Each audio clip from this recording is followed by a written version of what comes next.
ಇಲ್ಲ 50-55 ಬಂತಂತ ತಲೆ ತಗ್ಗಿಸ್ಕೊಂಡು ಇದು ಮಾಡೋದು, ಆ ಥರ ಎಲ್ಲ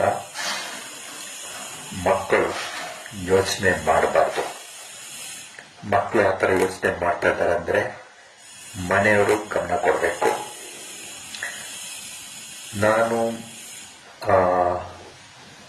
ಕೆಲವೊಂದಷ್ಟು ಮಕ್ಕಳನ್ನ ಹೀಗೆ ಅವರು ಆಟಾಡ್ಬೇಕಾದ್ರೆ ಗಮನ ಕೊಟ್ಟು ನೋಡಿದಾಗ ಆ ಮಕ್ಕಳಿಗೆ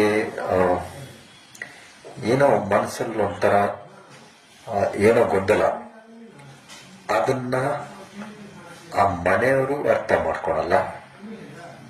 ಮಕ್ಕಳು ಹೇಗೆ ಅದನ್ನ ನಿಭಾಯಿಸ್ಬೇಕು ಅನ್ನೋದು ಮಕ್ಕಳಿಗೂ ಗೊತ್ತಾಗಲ್ಲ. ಆ ಥರ ಇದರಲ್ಲಿ ನೀವು ಸೈಕಾಲಜಿಸ್ಟ್ ಹತ್ರ ಹೋಗೋರು ಸೈಕಾಲಜಿ ಅವ್ರ ಹತ್ರ ಹೋಗ್ಬೋದು. ಬೇರೆ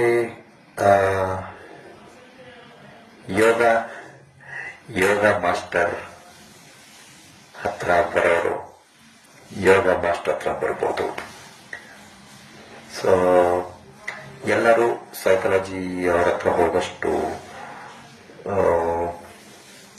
ಅಂದ್ರೆ ಅಲ್ಲಿ ಹೋದ್ರೆ ಮಾನಸಿಕವಾಗಿ ಏನೋ ತೊಂದರೆ ಇದೆ ಅಂತ ಅನ್ಕೊಳ್ತಾರೆ ಅಂತ ಅನ್ಸಿದ್ರು. ಯೋಗ ಮಾಸ್ಟರ್ ಹತ್ರ